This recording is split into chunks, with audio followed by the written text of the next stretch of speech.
Good morning and welcome to Peace Out, where we are all learning together to peace out. Man, I sure am getting a lot of practice lately too. I don't know about you guys. Look, next week, Sunday is actually the 23rd.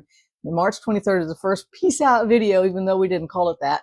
And then April 7th, we started it, and we haven't stopped since, technically. But we're going to celebrate it on March 23rd instead of April 7th, right? So we're going to start. So next week, it's going to be all kinds of cool stuff. So you're going to want to tune in. I'm going to run a special on the book. I'm going to do the videos. I'm going to do several of the videos. I got to listen to them myself. I watched the first one that I did. It was really the first two that we did. And it was pretty interesting because we forget what was going on. We forget the stress. We forget the hard part. We just go, whoo, that was hard, right? But now here we are. We all good. And we're thanking God for bringing us through. And we have learned so much in the last 5 years, right? And so here we are still talking about the God who doesn't change, even in the middle of a world that does. And that's a little bit about what I'm going to talk about this morning. If I had a title for this morning, it would be the Exception. And so I've been thinking about different characters in the Bible this week. And in my own study, I've been looking at some different characters. And I'm not even working on a project on it. I'm just looking at them. I just want to study a little bit. And so as I was thinking this morning, I guess one thing that's weighing on my heart right now is how toxic social media can be, how negative the news can be, how slanted it can be one way or the other, depending on which one you watch, right? How much propaganda is out there.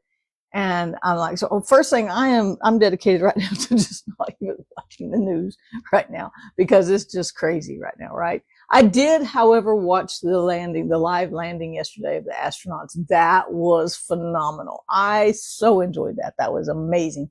I don't care who you are politically, religiously, any walk of life. That was really cool to watch. It was very cool.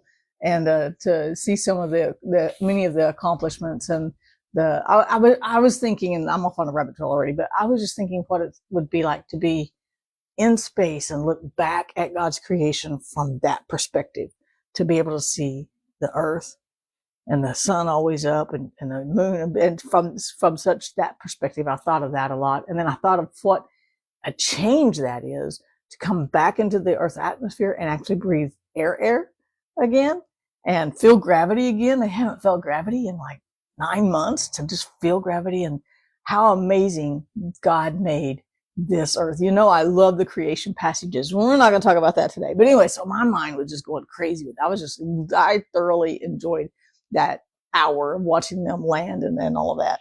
And so, and how they did it, they said we'll be here at like, what was it, 4:57? And they were there at 4:57. Who can do that? Anyway, I found it all just fascinating. And so I nerded out on the science stuff, and I totally enjoyed that. And anyway, so that was just really cool. But anyway, so here's what I want to talk about. So I've been looking at different Bible characters this week and just thinking about how some of them, and we talked about it a little bit yesterday, some of them lived in very toxic environments too. Think about Daniel. He was a captive. They mutilated him, and he was taken from his youth. And yet in the middle of that trial he was living through, we can read the book of Daniel and go, oh, Daniel did really good. God came to him, sent angels to him. He had messages for the kings. He served the kings, but he lost his whole life as a Hebrew boy, right? He lost his culture. He was taken captive. He lived his whole life as a slave. All these things are going on. And yet in the first part of Daniel, he says this. He said, I'm not going to eat your delicacies. And he was kind of like, you can just kill me. I don't have anything to lose, right? But he set himself apart and said, I don't want to be a part of this culture. I'm not going to partake. So I'm going to do things differently. I'm going to honor my God. And if you want to kill me for that, I'll see you on the other side, right? And so, but he set himself apart in that way.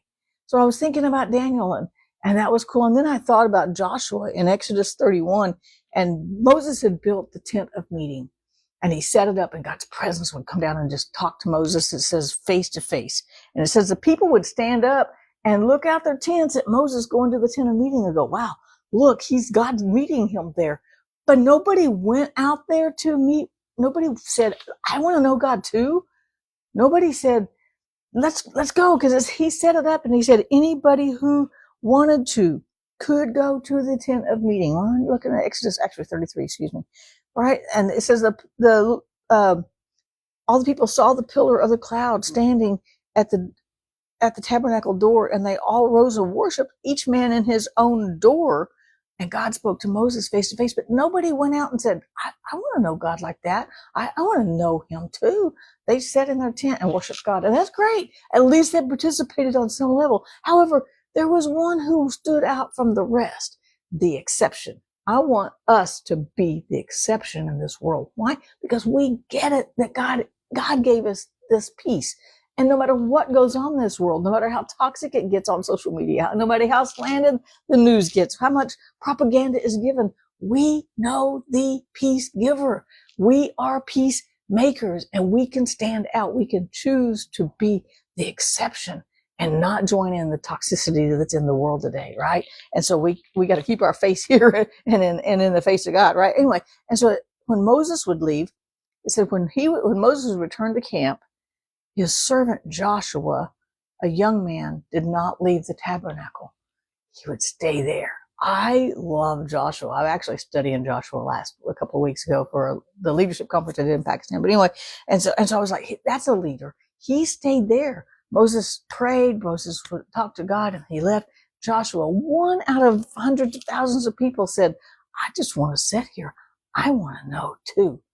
Right? And he was the exception. So if Daniel was the exception, we see Joshua here's the exception. And we got to have a girl that's an exception. Well, that's only fair, right? I got to be gender equal here. So I was thinking, I wasn't trying to think of a girl. I just came up with that just now, right? I wasn't trying to think of that. But as I was thinking about who was the exception in the Bible, who really stood out in my mind as somebody who was the exception, and that's Anna in Luke chapter 2. And it said that when she was really young, her husband had died 7 years. She was only married 7 years, and they married young back then. So this was at least her 20s.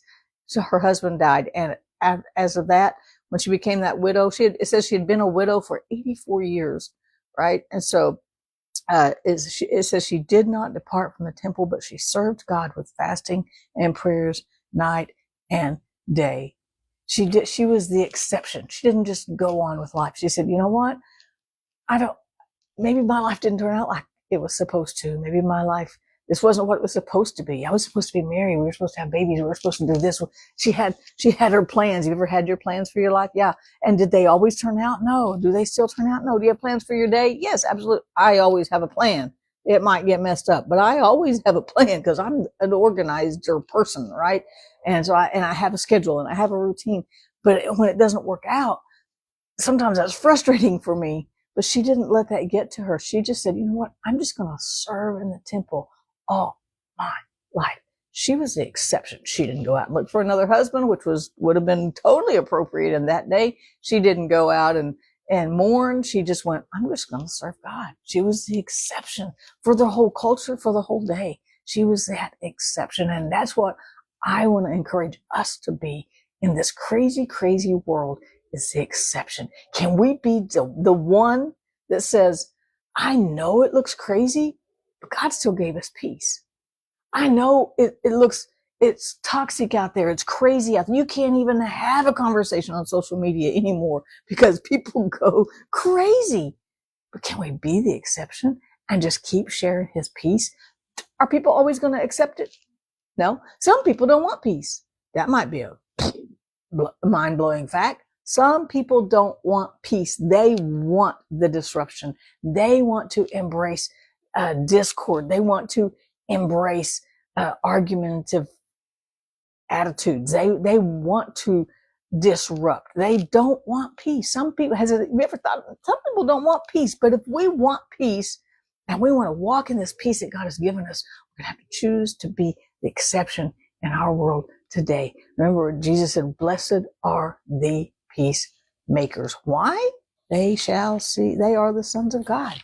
Why? Because Jesus is the Prince of Peace, and God is the God of love. He's not just the God of love. He is love, period.